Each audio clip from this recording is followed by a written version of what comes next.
Point 1 పెట్టుబడికి డబ్బులు లేవు. మీరు ఒక 5-10 సంవత్సరాల నుంచి లేదా ఎన్నో సంవత్సరాల నుంచి వ్యవసాయం చేస్తున్నారు. ప్రతి సంవత్సరం కూడా పంట పెట్టుబడి ఎక్కడి నుంచో తీసుకొస్తున్నారు, వ్యవసాయం చేస్తున్నారు. మళ్ళీ ఒక సీజన్ బాగా మిగులుతుంది, ఇంకో సీజన్ మిగలట్లా, అప్పులు పాలవ్వాల్సి వస్తుంది, మళ్ళీ అప్పు తీసుకురావాల్సి వస్తుంది.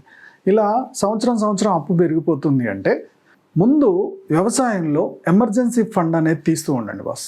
మీరు 1000 రూపాయలు తీస్తారో, 2000 తీస్తారో, 3000 తీస్తారో తీయండి. ఈ ఎమర్జెన్సీ ఫండ్ సేవ్ చేయడం అలవాటు చేయండి. ఇది వస్తే ప్రతి సంవత్సరం పెట్టుబడికి మీరు టెన్షన్ పడాల్సిన అవసరం ఉండదు. మీకు పంట బాగా వచ్చినా బాగా రాకపోయినా ఈ ఎమర్జెన్సీ ఫండ్ మీ పెట్టుబడిని ఎట్ ద సేమ్ టైం ఇంట్లో ఏదైనా ఎమర్జెన్సీ వచ్చినా అప్పులు కాకుండా మిమ్మల్ని కాపాడుద్ది.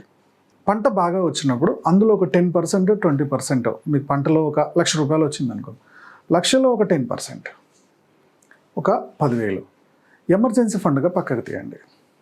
ఒకవేళ అంత అమౌంట్ రాలేదా, నెల ఒక 1,000 రూపాయలు ఎమర్జెన్సీ ఫండ్ లాగా పక్కకు తీయాలి. సో ఫ్యామిలీ గడవడానికి మీరు ఇంకేదో ఆల్టర్నేట్ పని ఎత్తుకుతారు కదా, అందులో నుంచి అయినా సరే నెలకి 1,000 రూపాయలు పక్కకు తీయాలి. ఎంత ఎమర్జెన్సీ ఫండ్ ఉండాలి? ఒక సంవత్సర పెట్టుబడికి అవసరమయ్యేంత ఫండ్ ఉండాలి. మీరు వరి పంట వేస్తున్నారు, ఒక ఎకరాకి పెట్టుబడి మొత్తం ఒక 15,000 నుంచి 30,000 అవుతుంది అనుకుందాం.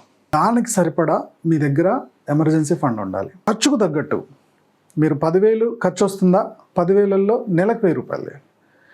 పెట్టుబడి 20,000 అవుతుందా, నెలకు 2,000 తీయండి. పెట్టుబడి 40,000 అవుతుందా, నెలకి 4,000 తీయండి. లేదా ఒకటేసారి లంసమ్ వచ్చిందా 10%, 20% తీయండి. ఇక్కడ సేవ్ చేస్తారు. First of all every month బ్యాంక్కి వెళ్ళడం కుదరట్లేదు అనుకుందాం.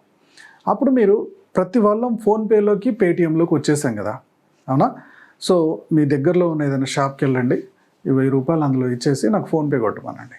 ఎవ్రీ మంత్ మీ సేవింగ్స్ ఫోన్పేలోకి వస్తాయి. ఎవ్రీ మంత్ 1,000, 2,000, 3,000 ఫోన్పే కానీ, జీపే కానీ, పేటిఎం కానీ మీ బ్యాంకులోకి వచ్చేస్తాయి. అవి సేవింగ్ రూపంలో పక్కకు ఉంచేయండి. అది కూడా కుదరట్లేదా, ఒక కిడీ బ్యాంక్ తీసుకోండి. ప్రతి నెల 1,000 రూపాయలు లేదా 2,000 మీ పెట్టుబడికి మీరు ఎంత ఫిక్స్ అయ్యారో దాన్ని అందులో పడేయండి. అది మళ్ళీ అవసరమైతే తప్పే తీయకూడదు.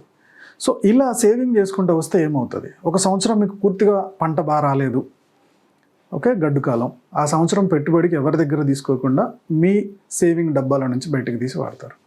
లేదా సడన్గా పిల్లోడికి హెల్త్ బాగాలేదు, మీ సేవింగ్ డబ్బా నుంచి అప్పుల కోసం వెతకకుండా ట్రై చేస్తారు. మీకు లాభాలు వచ్చినప్పుడు హ్యాపీగా ఉండడం, నష్టాలు వచ్చినప్పుడు బాధపడడం ఉండకుండా లాభం వచ్చినప్పుడే రాబోయే నష్టాన్ని ప్రిపేర్ అయ్యి ఉంటే చాలా వరకు ఈ స్ట్రెస్ని, ఈ టెన్షన్స్ని తగ్గించుకోవడానికి స్కోప్ ఉంటుంది.